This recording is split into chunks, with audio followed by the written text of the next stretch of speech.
Beginner's mind. In the beginner's mind, there are many possibilities. In the expert's mind, there are few. Suzuki Roshi said that. A beginner's mind is open, curious, even awed by what is, and free of preconceptions, expectations, and prejudices. Beginner's mind is like the mind of a small child who discovers things anew while filled with wonder and amazement. Beginner's mind led me to create this card and generated a new discovery about beginner's mind. While looking through some photos on my computer, I came upon a rather blurry image of my godson, Indigo, when he was about 4 years old, that instantly said to me, "Beginner's mind." I recognized that this should be a Zap Oracle card, and the next moment I Googled beginner's mind. The first search return I opened was a lecture by Abbess Zenke Blanche Hartman, and I quickly discovered an amazing synchronicity. Her illustration of beginner's mind was also about a boy named Indigo. So originally I had the link to this lecture, but like many things online, it's gone dead. Earlier this week, I was having lunch with Indigo, our small child, at City Center. He saw an object on the table and got very interested in it. He picked it up and started fooling with it, looking at it, putting it into his mouth and banging it on the table with it, just engaging with it without any previous idea of what it was. For Indigo, it was just an interesting thing, and it was a delight to him to see what he could do with this thing. You and I would see it and say, it's a spoon. It sits there and you use it for soup. It doesn't have all the possibilities that he, Indigo in other words, finds in it. Watching Indigo, you can see the innocence of what is it.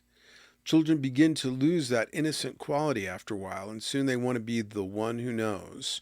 We all want to be the one who knows. But if we decide we know something, we are not open to other possibilities anymore. And that's a shame. We lose something very vital in our life when it's more important to us to be one who knows than it is to be awake to what's happening. After I read this passage, I recognized that synchronicity stepped in to offer a discovery about beginner's mind. When you are in a beginner's mind, the cosmos is more likely to offer you instructive synchronicities, and you are better able to experience the amazing parallelisms between inner and outer worlds. When you engage the world with beginner's mind, synchronicity and serendipity intensify, and the world becomes your teacher. Consulting an oracle requires a beginner's mind. It is not in your control, or anyone's, what card, hexagram, or rune comes up. Oracles are based on synchronicity, on the principle that the oracle, this artifact of the outside world, can offer uncanny parallels to what is happening in your inner world. On the other hand, when you defer to experts or study the world through ideologies, you tend to see through a glass darkly, and the living tissue of the world recedes from your gaze. One of the key tendencies that keeps us from beginner's mind is our conditioned deference to outside authority. It rarely occurs to us that we can take a fresh and independent look at a subject that experts have encrusted with established conclusions.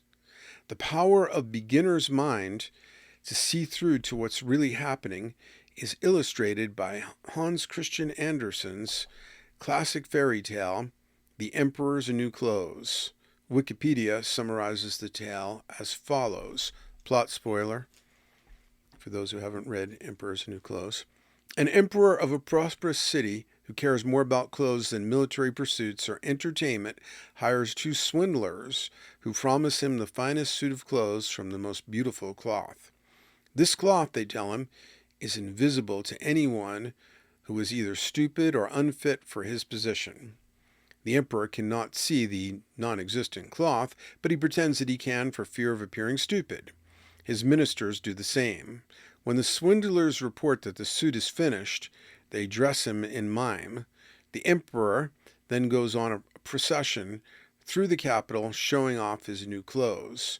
During the course of the procession, a small child cries out, "But he has nothing on."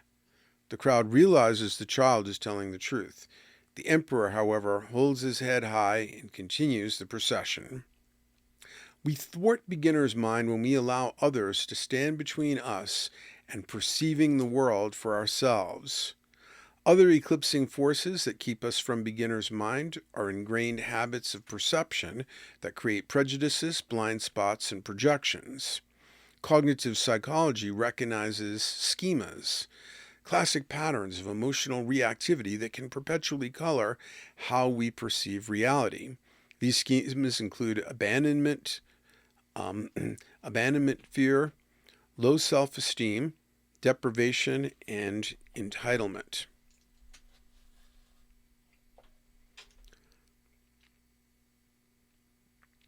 And then these become these grooved patterns of perception and reactivity. Many people look at the world through such unexamined templates, the schemas, that they lay over everything, such as, "I never get my fair share," or "life sucks and then you die." Beginner's mind means you are not imposing such blinding templates on what you perceive. And this is something also covered in the survival card, that the survivor is constantly updating their mental maps, whereas the people who are like the first person who dies in a horror film, they go into a situation with a rigid mental map, not taking into account pre-incident indicators and new developments to update that map, and they get iced. Another way of killing beginner's mind is to be in a state of resisting the Tao. A simple way to tell if you are resisting the Tao is offered in A Guide to the Perplexed Interdimensional Traveler. It's also on this YouTube channel. But the ego, like a nervous backseat driver clutching an imaginary steering wheel in its sweaty, white-knuckled grip, never trusts that non-linear path of the creative so completely outside of its control.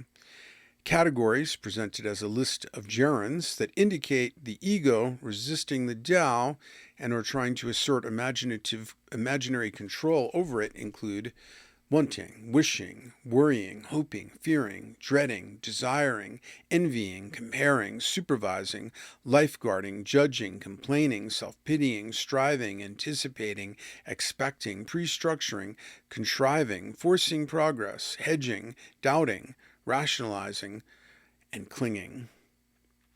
This guide points out ways to get past other classic repressions of beginner's mind. Probably the most common blockage is an ego-mind alliance ruling our psyche rather than our global intuition. Beginner's mind is intuitive, a mind that enjoys being in a state of creative play rather than a mind that, with grim determination, is looking for the means to a particular end.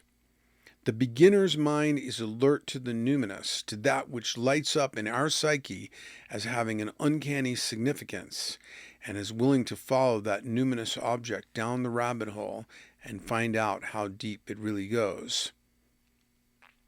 And you can see my document, another YouTube called The Path of the Numinous, Living and Working with the Creative Muse. The beginner's mind is comfortable with paradox and doesn't try to flatten the world into absolutisms and fundamentalisms. And there you could see my philosophy, dynamic paradoxicalism. Finally, I'll close with a paragraph from the synchronistic lecture on Zen, where I discovered a second boy named Indigo portraying beginner's mind.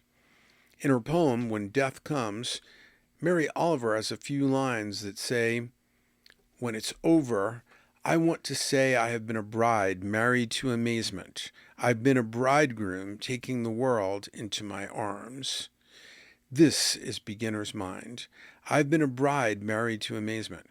Just how amazing the world is, how amazing our life is, how amazing that the sun comes up in the morning or that the wisteria blooms in the spring. A bride married to amazement, a bridegroom taking the world into my arms. Can you live your life with that kind of wholeheartedness, with that kind of thoroughness?